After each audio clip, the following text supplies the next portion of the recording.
death a calamity? People think that death is a tragedy. It is not. People living their entire lives without experiencing life is a tragedy. If you die, there is really no tragedy. That is the end of whatever problems you are experiencing in life. But if you are alive and not experiencing life in its totality, that is a true tragedy. This is expressed very beautifully in Sanskrit verse. It says, Jananam Sukhadam Maranam Karunam. Jananam means birth or life. It says life is a pleasure or joy. This is so.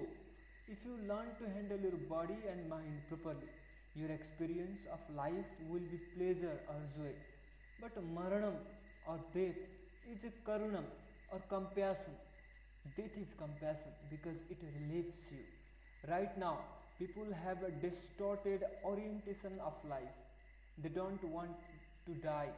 They don't realize that if you were ever condemned to become immortal, or if death were taken away from you, it would be the most horrible thing to happen to you. However beautiful your life becomes if death comes at the right time to you. You are very fortunate. If it comes late, if life stretches itself beyond a certain point, that will be the worst kind of suffering. Then you will find that when death comes, it will be a great relief. Life needs a certain amount of tension to keep it going, but in death there is a relaxation. In fact, death is the highest relaxation. However, if you also know the relaxation of death when you are alive, then life becomes an utterly effortless process. If we look at life and death as a happening in terms of your experience, your inhalation is life and your exhalation is death. You can experiment with this.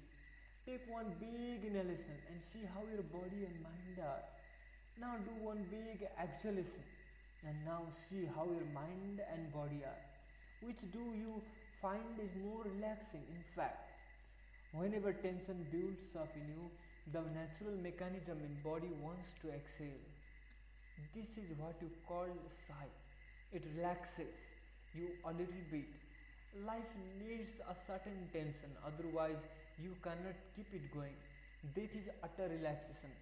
This is how it would have naturally been if your mind had not banished death as evil.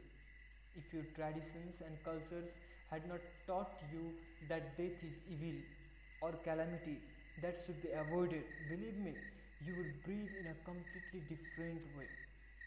If you observe people around you right now, you will see that for almost 99% of the people, their exhalation is never complete.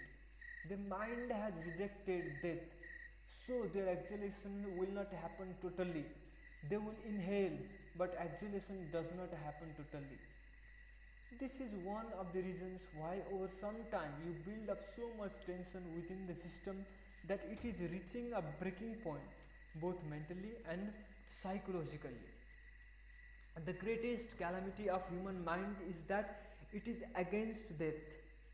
The moment you reject death, you also reject life.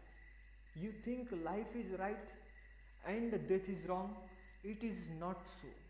Life is what it is only because death is. A river always happens between two banks, but you are standing on the right bank and say, I don't like the left bank, it should disappear. If the left bank disappears, the river also will disappear. The right bank also will disappear. If the right bank has to be there, the left bank also has to be there. It is like, could there be light without darkness? One who does not embrace death will not know life at all. If you sit here saying, I don't want to die, I don't want to die, I don't want to die, all that will happen is you will not live. You will anyway die, but by denying death you will not live well until then either. If you are afraid of death, you will only avoid life. You cannot avoid death. Even now, in some cultures, death is held as something that is to be celebrated, none mourned. After all, From somewhere you got released into this planet within this atmospheric space. Within that, however large space you occupy, it is still a small prison. But death is an endless possibility. So there must be much more joy, much more of a sense of excitement about this than birth. For someone who is aware of this possibility, there is no such thing as life and death.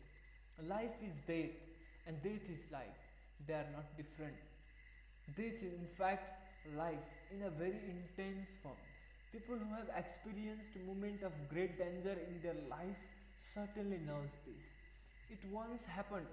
Two old men met in a tiny little town in Indiana, USA, in a local bar, and both of them were sitting grumpily at two different tables and drinking.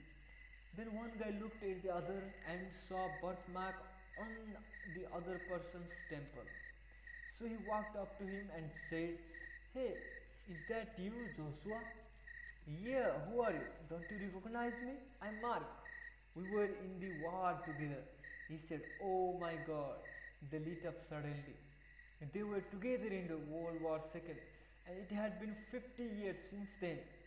So they sat down at one table and started drinking, talking, and eating.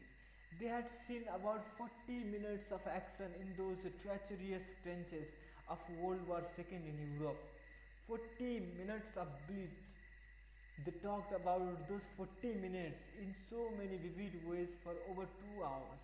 After they were done with all this talk, one guy asked the other, "What have you been doing since then?"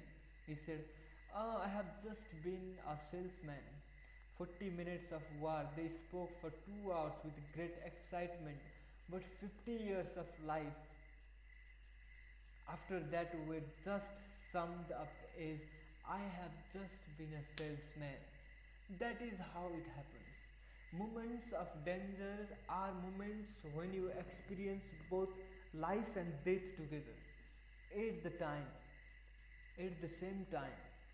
These are the moments you realize that life and death are here at the same time. They are not two separate things, they are one inside the other. Life is all packed like this. The creation and the creator, life and death are all packed one inside another. It takes attention, a lot of attention to see it. Otherwise, one just lives on the surface, half alive. If you don't know life and death at the same time, you will know only one half of life. Being half alive is a torture always. If you want to live as a full life, you should look at your mortal nature every day, not only when you are beyond certain age.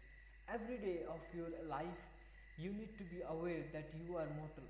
It is not that I want to die today, but if I do, it is all right with me. I will do everything to protect myself, to nurture myself, to take care of myself. But if I have to die today, it is okay with me.